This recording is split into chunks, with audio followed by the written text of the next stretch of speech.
ताउन किया। Shri ultra red oxide, Bharat का एकमात्र जंग रोधक सीमेंट।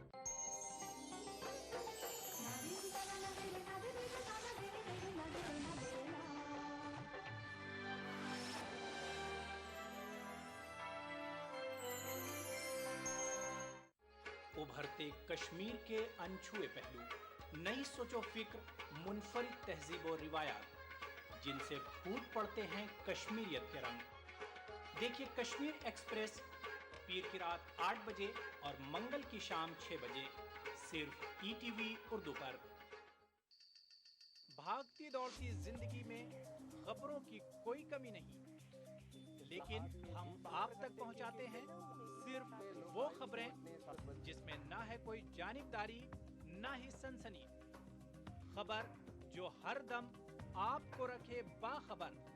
देखिए दिन भर की खबरों का आईना, 9 PM खबरनामा। हर पल आलमी सतह पर हो रही है तब्दीलियां, बदल रहा है दुनिया का मंजर। हम पहुंचा रहे हैं आप तक सही तस्वीर। आलम इस्लाम के बदलते मंजरनामे पर हमारी गहरी नजर।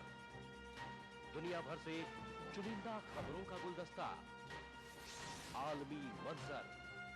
देखिए इन औकात पर।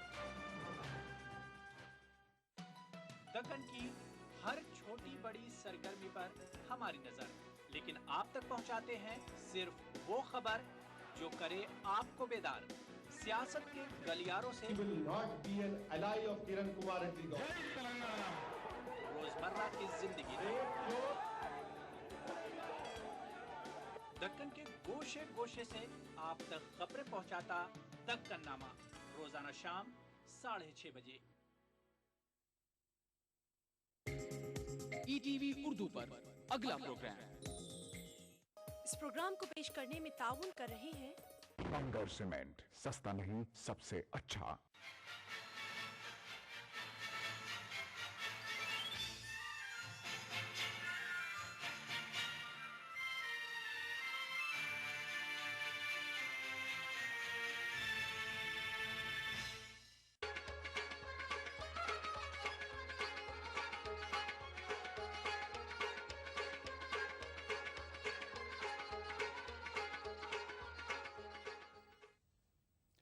नाजरीन आदाब, कश्मीर एक्सप्रेस में आपका खैर मकदम है।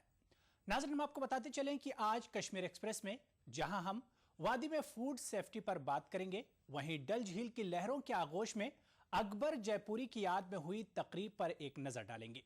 वजीर बराए CAPD से खास बातचीत के साथ साथ मारूफ फुटबॉलर मिराजुद्दीन वडू की कामयाबी के दास्तान भी सुनाएंगे। तो आइए शुरू करते हैं कश्मीर एक्सप्रेस।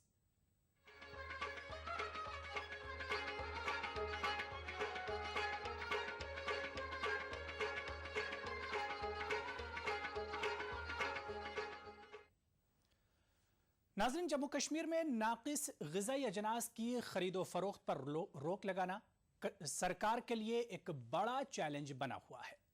इस सिलसिले में अगरचे फूड सेफ्टी एक्ट भी लागू किया गया है, ताहम एक्ट पर अभी तक लोग अमल नहीं कर रहे हैं।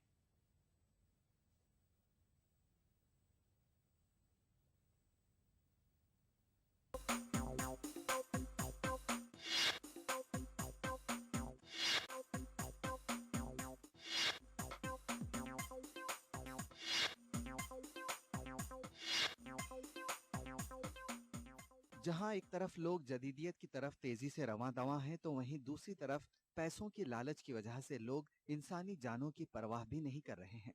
साफ और शफाफ ग़िज़ाई अजनास खाने की तो हर किसी को चाहत है, ताहम जम्मू कश्मीर के बाजारों में हर चीज साफ और शफाफ मिलना काफी मुश्किल है। श्रीनगर म्यूनिसिपल कॉरपोरेशन ने श्रीनगर के मुख्तलिफ बाजारों में ग़िज़ाई अजनास की जांच करके कई तरह के मसालाजात, मिठाइयाँ, गोश्त, बेकरी के अलावा दूध को भी नाकिस और गैर मियारी पाया। श्रीनगर की सड़कों पर आज भी खुलेआम खाने पीने की चीजें फरोख्त की जाती हैं, जो सेहत के लिए काफी मुज़िर हैं। इस सूरत हाल पर काबू पाने के लिए अगरचे श्रीनगर म्यूनिसिपल कॉरपोरेशन ने मुताल्लिका लोगों को फूड सेफ्टी एक्ट के बारे में जानकारी फराहम करने के लिए कॉन्फ्रेंसों का भी एहतमाम किया, ताहम अभी तक मुस्बत नताइज सामने नहीं आ रहे हैं। No doubt we have so many acts, we have so many rules, number of laws, but when it comes to enforcement, perhaps we are a bit wanting. And therefore, all staff of SMC is required to get into this enforcement job more seriously. सरकारी अफसरान अगरचे रियासत में food safety act को सख्ती से लागू करने की बात कर रहे हैं, ताहम ग़िज़ाई अजनास की सप्लाई से जुड़े लोगों की दलील कुछ और ही है। सर देखिए, मैंने पहले अभी आपको बताया, अंदर भी मैंने कहा कि हम खुद चाहते हैं कि लोगों को एक अच्छा सेफ्टी स्टैंडर्ड फूड मिले, इसमें कोई दो राय नहीं है। और ये एक सिटीज़न के तौर पे भी हम चाहते हैं, एक बिजनेसमैन के तौर पे भी चाहते हैं, बाई इस्लाम भी चाहते हैं। लेकिन सवाल बनता है, हम बात कर रहे हैं food safety and standard act की। ये एक्ट लाया गया है बाहर से, जिसमें लिखा है इंटरनेशनल स्टैंडर्ड। अब अगर आप इंटरनेशनल स्टैंडर्ड लागू करना चाहते हैं तो पहले गवर्नमेंट को 60% चीज़ें ठीक करनी है ना। आपकी सीवरेज करनी है, आपकी सफाई करनी है, आपकी नाली ख़राब नहीं, आपकी वो ढकी होनी चाहिए या दूसरी चीज़ें होनी चाहिए, और उसके बाद आपकी लेबॉर्ट्रीज ऐसी होनी चाहिए, फिर आपके बाकी चीज़ें होनी चाहिए। अगर आप इसको एज इट इज़ लागू करना चाहेंगे, उसमें अगर आप एक्ट पढ़ेंगे तो उसमें ग्राउंड रियलिटी को पहले उसको स्टार्ट करने के लिए गवर्नमेंट को पहले काम करने हैं। पहले वो गवर्नमेंट काम कर ले, वो कंप्लीट हो जाए, उसके बाद हम कर लेंगे। खाने पीने की चीजें तैयार और फरोख्त करने वाले लोग कानून पर अमल करने के मूड में तो नहीं लग रहे हैं। ताहम सरकार का कहना है कि आने वाले दिनों में एक्ट को सख्ती से अमलाया जाएगा। कानून सोच समझ के बनाया गया है। फूड सेफ्टी और फूड के जो स्टैंडर्ड है वो बाकायदा सोच समझ के लोगों ने दिमाग लगा के बनाया है, ऐसे नहीं बनाया। एट द सेम टाइम ये इंश्योर करता हुआ कि लोगों को होलसम खाना मिले। एक्सपायरी जो पैकेज आइटम बेचते हैं, एक्सपायरी डेट के बाद में चीज़ें बेचे, ये हम अलाउ नहीं करेंगे। स्टेल फूड बेचे हम अलाउ नहीं करेंगे। सेफ्टी के ऊपर हम कॉम्प्रोमाइज़ नहीं करेंगे। लेकिन एट द सेम टाइम हमारे लोग जो इस कानून को इन्फोर्स करते हैं वो अननेसेसरी हैरेसमेंट ना करें। They should be guided by the interest of the consumers. इसमें हमारे जो इंटरेस्ट रहेंगे, कंज्यूमर्स के इंटरेस्ट पर अमाउंट रहेंगे और इसमें शिद्दत लाएंगे। लास्ट ईयर आपने देखा होगा कि कोई almost 1 truck load of rotten eggs हमने कॉन्फिस्केट किया, और हम उसी शिद्दत से इस वक्त हमारे food safety officers market checking करेंगे, और we would ensure that Srinagar would be always food safe and laws would be implemented in letter and separate. Jammu Kashmir में दीगर चीजों के साथ साथ मुख्तलिफ अक़साम के फलों में भी अद्वियात का इस्तेमाल किया जा रहा है। ऐसे में फलों से सेहतयाब होने की उम्मीदें भी दम तोड़ रही हैं। जरूरत इस बात की है कि सरकार फूड सेफ्टी एक्ट को सख्ती से लागू करे।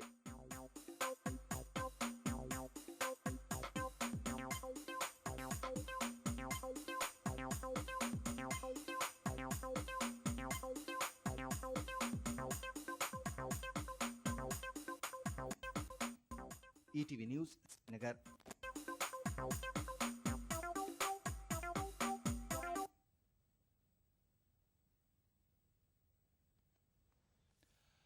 नाज़रीन, कश्मीर के मारूफ शायर मरहूम अकबर जयपुरी की याद में गुज़िश्ता दिनों शोराए आफाक डल झील में एक अदबी तकरीब का एहतमाम किया गया। इस तकरीब में कश्मीर के कई नामवर शोरा, कलमकारों और अदीबों ने शिरकत की। तकरीब में पाकिस्तान में मुकीम मरहूम अकबर जयपुरी के चंद रिश्तेदारों ने भी शिरकत की। इस मौके पर उन्होंने कहा कि कश्मीर में आकर इस तरह के मुनफरिद तकरीब से वो काफ़ी खुश हुए। तकरीब पर कुछ नामवर फनकारों ने हाजरीन को मौसीकी से भी महसूस किया।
अच्छा लग रहा है। यहाँ मेरे अपने हैं और मैं ये तो समझती हूँ पूरा कश्मीर ही मेरा अपना है, और मुझे बहुत अच्छा लग रहा है यहाँ आके उनकी याद में। और मुझे पता चल रहा है उनका कितना बड़ा नाम था यहाँ पे।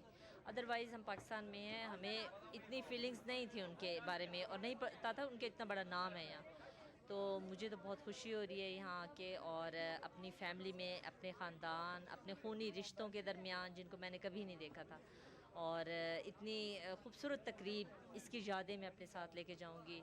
मुझे बहुत ही इंजॉयबल ये लगा है। इसमें कोई शक नहीं कि कश्मीर में अदबी सरगर्मियाँ बहुत कम देखने को मिलती है, लेकिन इन्हीं कम सरगर्मियों में एक आध सरगर्मी अगर इस तरह की हो जो रूटीन से हटकर, वैसे भी हम ऑडिटोरियम्स में जाके करते हैं, बाकी मकामात पर करते हैं, लेकिन पानी की लहरों की आगोश में इस तरह की खूबसूरत महफ़िलों का इनेकाद करना एक अपने अंदर एक नई बात है। और इसमें कशिश भी है, इसमें बस एक फ़ोन करने की देर होती है और जिसको भी हम दावत देते हैं वो इसमें तशरीफ़ लाते हैं। कश्मीर एक्सप्रेस में फिलहाल लेंगे छोटा सा ब्रेक, जल्द हाजिर होंगे।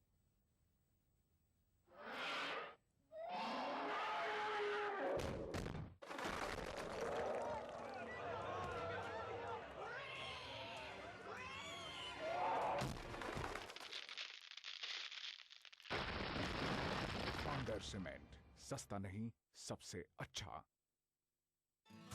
राजस्थान सरकार का बिजली बचत और पर्यावरण संरक्षण की दिशा में अभिनव प्रयास, मुख्यमंत्री बिजली बचत लैंप योजना के तहत वर्ष 2013-14 की बजट घोषणा अनुसार 100 करोड़ की लागत से 2 CFL का 27 जून से 31 अगस्त 2013 तक 53 लाख उपभोक्ताओं को निशुल्क वितरण। कैंप में वितरण की जा रही 20 वाट की CFL 100 वाट के परंपरागत बल्ब के समान रोशनी देती है। 2 CFL प्रयोग करने से प्रत्येक उपभोक्ता को औसतन 175 यूनिट बिजली की वार्षिक बचत। CFL जो अशोक गहलोत साहब हमारे मुख्यमंत्री जी की बिना पे उन्होंने ये राहत BPL वालों को प्रदान की है। 2 CFL बहुत राहत मिलेगी। यहाँ ये CFL मिल रही है गवर्नमेंट की तरफ से, मुख्यमंत्री अशोक गहलोत ने।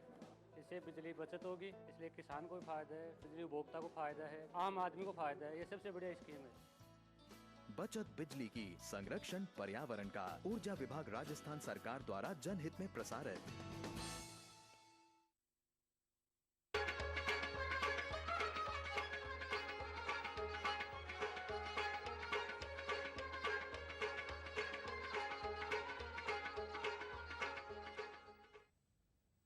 ब्रेक के बाद कश्मीर एक्सप्रेस में एक बार फिर आपका खैर मकदम है। नाज़रीन, जैसे कि आप जानते हैं कि कश्मीर एक्सप्रेस में हम हर हफ्ते जम्मू कश्मीर की किसी एक मारूफ शख्सियत से आपकी मुलाकात कराते हैं। इसी सिलसिले में हमारे नुमाइंदे रिफत अब्दुल्ला ने इस हफ्ते वजीर बराए उमूर सारिफीन व अवामी तकसीमकारी और ट्रांसपोर्ट चौधरी मोहम्मद रमज़ान से खुसूसी बातचीत की। तो आइए देखते हैं खास मुलाकात।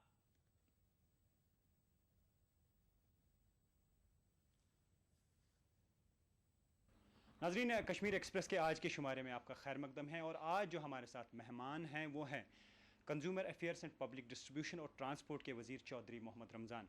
चौधरी साहब, खैर मकदम है हमारे प्रोग्राम में आपका। ख़ास तौर से आज मैं ये पूछना चाहूँगा कि माह रमज़ान के अयाम चल रहे हैं, लेकिन आज भी लोग शिकायत कर रहे हैं कि ना आटा है उनके पास और ना खांड है। क्या वजूहात है कि सरकार उन्हें ये अशाए ज़रूरी फ़राहम नहीं कर पाई? नहीं, ऐसी कोई बात नहीं है कि खांड या आटा नहीं है।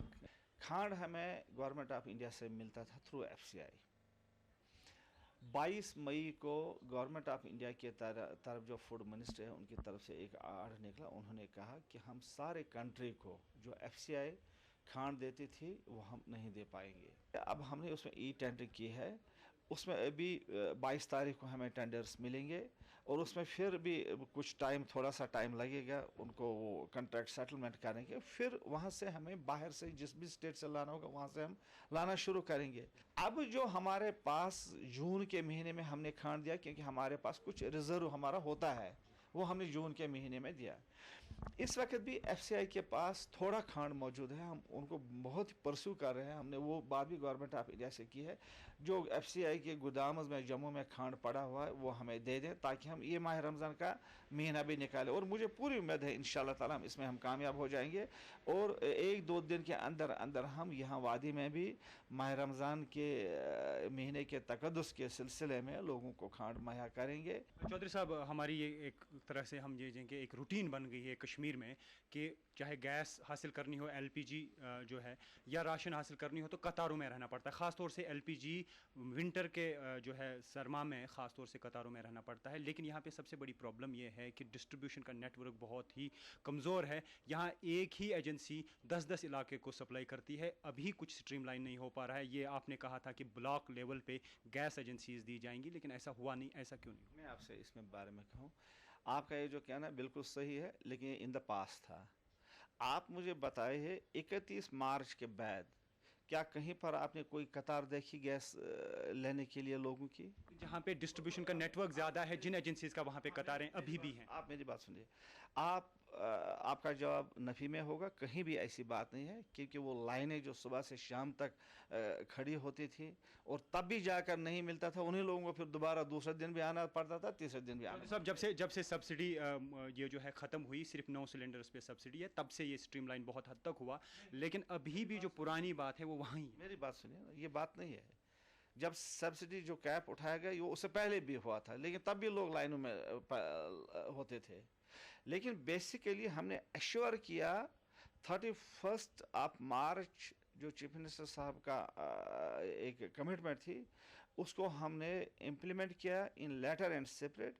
और आजकल शहर श्रीनगर में, जम्मू में, टाउन्स पर, डिस्ट्रिक्ट हेडक्वार्टर्स पर अब होम डिलीवरी हो रही है। इसीलिए आप किसी भी जगह ये नहीं देखते हैं लाइनें लगी हुई हैं और न हम लेने दे रही हैं। मैं आपको डिस्ट्रिक्ट बडगाम की मिसाल दूंगा, वहाँ पे पूरे डिस्ट्रिक्ट में एचपी की एक भी एजेंसी नहीं है। प्लीज़ लिसन टू मी, आपका ये दूसरा पॉइंट है, इस पर भी मैं आऊँगा। पहले आप अपने पहले सवाल का जवाब देखिए। ये हमने एश्योर किया, जून के एंड तक हमने टारगेट दिए थे डिस्ट्रिक्ट हेडक्वार्टर और टाउन्स में, और वो चल रहा है। उन्होंने 10-15 दिन का ओवर टाइम मांग रहा है, और मैं आपको एश्योर कर रहा हूँ आपके मीडिया के ज़रिए सारे लोगों को कि ये टाउन्स और डिस्ट्रिक्ट हेडक्वार्टर जो है वो भी वहाँ भी होम डिलीवरी हम करवा देंगे। उसके बाद जो रूरल एरियाज़ हैं, जहाँ जहाँ इस वक्त गैस एजेंसी है, उस गैस एजेंसी का जो रेडियस है 15 किलोमीटर, उस 15 किलोमीटर एरिया में भी 1 जुलाई से हमने ये प्रोसेस शुरू की है कि उधर भी ये होम डिलीवरी का सिस्टम होना चाहिए, और ये इंशाल्लाह ताला होगा। जैसे हमने फर्स्ट फेज़ इम्प्लीमेंट करवाया, सेकंड फेज़ को इम्प्लीमेंट कर रहे हैं, और इंशाल्लाह थर्ड फेज़ भी होगा। और आप देखेंगे ये बिद्दत जो थी ये यहाँ पर कि लोगों को लाइनों में खड़ा रहना पड़ता है, ये आप देखेंगे ये टोटली हमने ख़त्म करवाया और होम डिलीवरी हो रही है। आपने कहा 15 किलोमीटर का रेडियस, लेकिन कई जगहों पे तो 70-80 किलोमीटर का रेडियस एक ही एजेंसी तय कर। मैं उसी सवाल के जवाब में आऊँगा। अब रहा सवाल कि गैस एजेंसी, जो नंबर ऑफ गैस एजेंसी थी हमारे रियासत में, बहुत कम थी। मैंने गवर्नमेंट ऑफ इंडिया से मामला टेक अप किया और परस्यू किया, बहुत सारी मीटिंग्स गवर्नमेंट ऑफ इंडिया के साथ की। हमने उनसे 172 नए गैस एजेंसीज को मांगा और गवर्नमेंट ऑफ इंडिया ने वो सैंक्शन किया। जहां पहले रियासत में 43 के करीब गैस एजेंसी चल रही थी, वहां हम 172 नए ऐड कर रहे हैं। और आप खुद ही जानते हैं कि इससे लोगों पर कितना प्रेशर कम होगा और गैस के डिस्ट्रीब्यूशन में कितना मतलब ट्रांसपेरेंसी आएगी और गैस कितना आसानी के साथ लोगों के घरों तक पहुंचेगी। सरकारी प्रोसेस में मिनिस्टर साहब बहुत टाइम लगता है। हमने देखा कि जिस चीज़ के लिए डेडलाइन कोई सेट की जाती है 6 महीने, तो 6 साल में भी मुकम्मल नहीं हो पा रही। आप क्या एश्योर करेंगे लोगों को, उन सारिफिन को जो मुश्किलात का सामना कर रहे हैं? देखिए, आपने अभी कहा कि होम डिलीवरी के बारे में हमने टारगेट दिया 31 मार्च, और हमने 31 मार्च जो लास्ट कट ऑफ डेट था उसको हमने इम्प्लीमेंट करा। और आप शहर श्रीनगर में किसी भी जगह जाए, आपको कहीं भी ये नहीं दिखेगा कि कहीं पॉइंट डिलीवरी हो रही है। हमने जो डेट रखा उसको हमने इम्प्लीमेंट करवाया। जो मेरे चीफ मिनिस्टर साहब के मेरे को हिदायत थे उनको हमने इम्प्लीमेंट किया, और इंशाल्लाह ताला जो बाकी भी जो हम कमिटमेंट करते हैं किसी किसी जगह तो उनको भी हम इम्प्लीमेंट कर रहे हैं। तो ये महीने सालों की तो बात ही नहीं, आप देखेंगे विद इन टाइम फ्रेम जो हम देते हैं उसी पर हम इनको इम्प्लीमेंट भी मैंने डिस्ट्रिक्ट बडगाम का जिक्र किया था, खास तौर से हिंदुस्तान पेट्रोलियम की एक भी गैस एजेंसी वहाँ पर नहीं है। क्या आपको नहीं लग रहा है it's a matter of concern? कर रहे हैं ना, मैंने कहा ना 172 अब नहीं कर रहे हैं। उसमें हिंदुस्तान पेट्रोलियम भी है, IOC भी है और BPCL भी है। 3 कंपनियां जो है अब अपने अपने आउटलेट्स खोलेंगे। कम थी, अब यू आर राइट। तो ट्रांसपोर्ट, चूँकि आपके पास कलमदान है ट्रांसपोर्ट का भी, एक सबसे बड़ी प्रॉब्लम ये है कि यहाँ पे जो है मेटाडॉर्स की जो 407 गाड़ियाँ चलती हैं उसमें 5 रुपये 3 किलोमीटर तक फिक्स किए गए, उसके बाद सीधे जंप हो जाता है 8 रुपये पे। लोग मुतमईन नहीं है। कभी कोई 1 किलोमीटर का सफ़र तय करता है उसको कहते हैं नहीं जी 3 किलोमीटर हो गए। क्या कोई सिटिक ऐसे कोई फीता तो साथ में नहीं ले आएगा कि वो मेजर करेगा कि मैंने कितना सफ़र किया? उसको स्ट्रीमलाइन करने की ज़रूरत है। क्यों नहीं हो पा रहा है? गरीब लोग ही अक्सर सफ़र करते हैं मेट्रो। हम इस प्रोसेस में हैं कि रेट फिक्सेशन तमाम RTOs को कहा कि अपने अपने डिस्ट्रिक्ट में वो हर रूट के लिए रेट स्पेसिफाई करें। और सिर्फ यही नहीं कि रेट स्पेसिफाई करना है, सबसे बड़ा काम है कि रेट स्पेसिफाई करने के बाद वो इम्प्लीमेंट भी होना चाहिए। वो इम्प्लीमेंटेशन पार्ट नहीं है, ये मैं मान रहा हूँ। अब क्यों नहीं है कि हमारे पास जो स्टाफ है वो बहुत कम है। मेरे पास हर डिस्ट्रिक्ट में 4 आदमी होते हैं ARTO, उसके साथ 1 आध इंस्पेक्टर, 1 आध क्लर्क, ये होता है।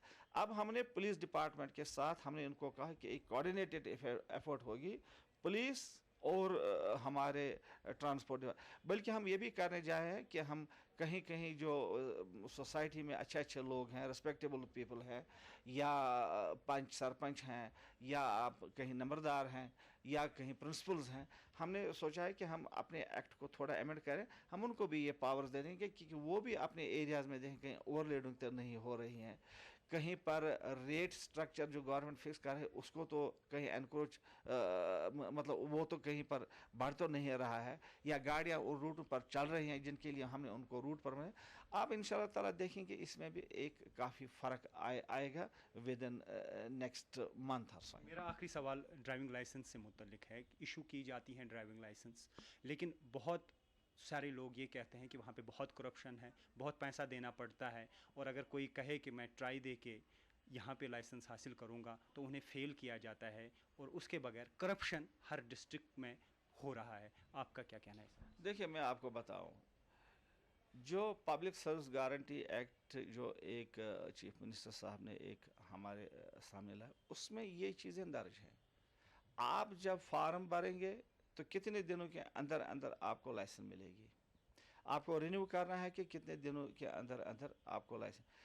मैं खुद भी कई एक जगह पर गया, अभी मैं गांधरबल से होके आया, तो मैंने खुद ये मुशाहिदा किया, चेक किया रजिस्टर पर कि किसने कब फार्म भरा था और within how many days he got the license, और किसकी पेंडिंग है। उधर काफ़ी लोग भी थे। मेरा मतलब यह है कि जो प्रोसेस है, जो लीगल प्रोसेस है, उसको वायलेट करके इलीगल प्रोसेस के थ्रू लाइसेंसेस दी जाती हैं। ऐसा क्यों हो रहा है? कहा जा रहा है कि पैसे देने पड़ते हैं उसके बाद लाइसेंस। आपको यही मैं इसी बात पर आ रहा था। गांधरबल में जब गया, मैंने उधर लोगों से कहा, मैंने कहा कि बताओ आपको कोई पैसा तो नहीं कोई ले रहा है? उन्होंने कहा नहीं, हम फार्म भरने आए थे, ये जो है हमारा टाइम है, किसी को उसी वक्त मिल रहा था, किसी को ही। और भी मैंने जम्मू में किसी एरिया में, अभी मैं 10 दिन होके जम्मू से आया, ट्रांसपोर्ट मेरा ज़्यादा फोकस था वहाँ पर, ट्रांसपोर्ट सिस्टम। आपने देखा होगा मैंने काफ़ी मीटिंग्स भी वहाँ पर की, हाई लेवल की, ताकि ट्रांसपोर्ट सिस्टम को और ज़्यादा हम ये ट्रांसपेरेंट बनाएं। अगर किसी जगह इस किस्म की शिकायत है तो हमने अपने फ़ोन नंबर्स लोगों को दिए हैं, they can talk to us, और I assure you the action will follow against the officer who demands money. आपने हमारे साथ बात की, आपका बहुत बहुत शुक्रिया। बहुत बहुत शुक्रिया, थैंक यू।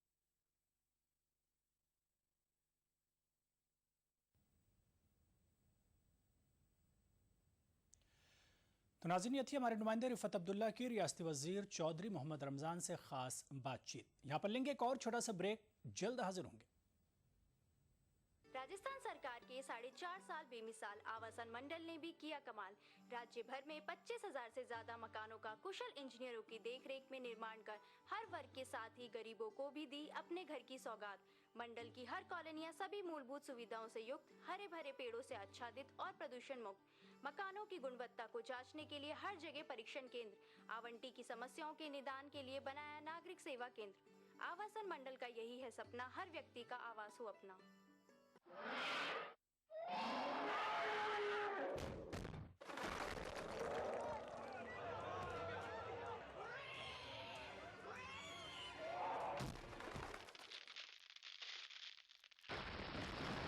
पांगर सीमेंट, सस्ता नहीं, सबसे अच्छा।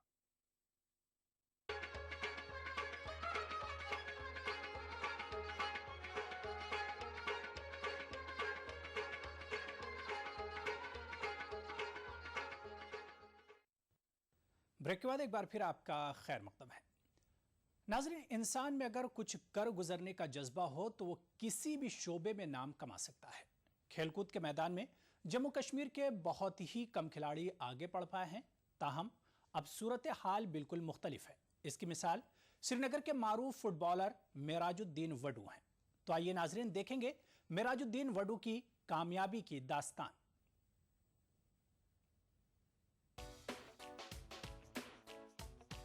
मेराजुद्दीन वुड्डू ने अपनी मेहनत और लगन से साबित कर दिया है कि खेल कूद के शोबे में कश्मीर के खिलाड़ी भी आगे बढ़ सकते हैं। मेराजुद्दीन वुड्डू बैनुल अक़वामी सतह के फुटबॉल खिलाड़ी हैं और इन दिनों ये हिंदुस्तान के मशहूर फुटबॉल क्लब मोहन बागान के मेंबर हैं। मेराजुद्दीन वुड्डू का ताल्लुक श्रीनगर के रैना वादी इलाके से है। उन्हें बचपन से ही फुटबॉल से लगाव था और ये इस खेल में आगे बढ़ने का ख्वाब शुरू से ही देख रहे थे।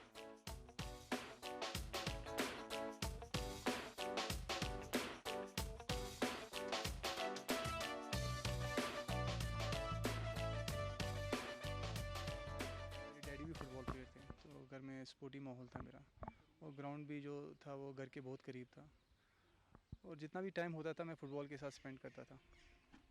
तो आहिस्ता आहिस्ता दिल में शौक़ आ गया कि फ़ुटबॉल खेलना है और डैडी भी कोचिंग करते थे और उन्होंने भी रास्ता दिखाया कि फ़ुटबॉल में कैसे जाना है, क्या लेवल पे जाना है। तो उनके साथ भी बहुत हार्ड ट्रेनिंग की। तो एक दिन ऐसा है कि सोचा कि नहीं अभी फ़ुटबॉल में ही कुछ करना है, तो उसके लिए बहुत मेहनत की, कोचेस के साथ ट्रेनिंग की, क्लब्स के साथ ट्रेनिंग की। तो अल्हम्दुलिल्लाह अल्लाह ताला की मेहरबानी से आज इस मुकाम पे पहुंच गए। मेराजुद्दीन वुड्डू ने हिंदुस्तान के तकरीबन सभी मशहूर फुटबॉल क्लबों में अपनी सलाहियतों का मुजाहरा किया है। स्टेट की टीम थी अंडर 21, हमने यहाँ पे क्वालिफाई किया था नॉर्थ जोन में। वो 2001 में था। तो 2001 में हमने क्वालिफाई किया था। तो हमारी जो टीम थी वो ऑल इंडिया के लिए खेलने गई थी मंडिया कर्नाटका में। तो वहाँ पे जो JNK की टीम है उन्होंने वहाँ पे बहुत अच्छी परफॉर्मेंस दिखाई वहाँ पे JNK की टीम ने जो थी, और उसमें हमको स्पॉट किया था इशफाक और मुझे हिंदुस्तान एरोनॉटिक्स लिमिटेड ने। तो एक प्रोफेशनल क्लब है बेंगलोर की। तो वहाँ पे उन्होंने हमको एक अच्छा ऑफ़र दे दिया। जॉब तो हमको यहाँ भी था कश्मीर में भी, लेकिन हम एक्चुअली प्रोफेशनल फ़ुटबॉल खेलना चाहते थे और हम ये देखना चाहते थे कि बाहर कश्मीर के बाहर भी फ़ुटबॉल है वो कैसा होता है। तो फिर हमने वहाँ पे ज्वाइन कर लिया। उसके बाद हिंदुस्तान एरोनॉटिक्स लिमिटेड के बाद हमने इंडियन टेलीफोन इंडस्ट्रीज़ बेंगलोर में खेला। उसके बाद वो इंडियन टेलीफोन इंडस्ट्रीज़ उसमें कुछ फाइनेंशियल क्राइसिस आ गए थे, तो वो टीम डिसबैंड हो गई वहाँ पे। तो फिर हमने मैं स्पोर्टिंग क्लब गोवा की जो एक टीम है गोवा की, तो वहाँ पे मैंने ज्वाइन किया। उसके बाद वहाँ से मुझे ऑफ़र मिला मोहन बागान कैलकाटा के लिए। तो 2004 में मैंने मोहन बागान कैलकाटा के लिए खेला। वहाँ पे 3 साल खेला। 3 साल के बाद फिर मैं ईस्ट बंगाल में 4 साल खेला हूँ। 4 साल के बाद फिर एक बार मैं गोवा चला गया सलगांवकर्स की टीम में, जो चैम्पियन क्लब थी इंडिया की। मेराजुद्दीन वुड्डू साल 2005 से लेकर 2011 तक हिंदुस्तानी फुटबॉल टीम के रुकन रहे।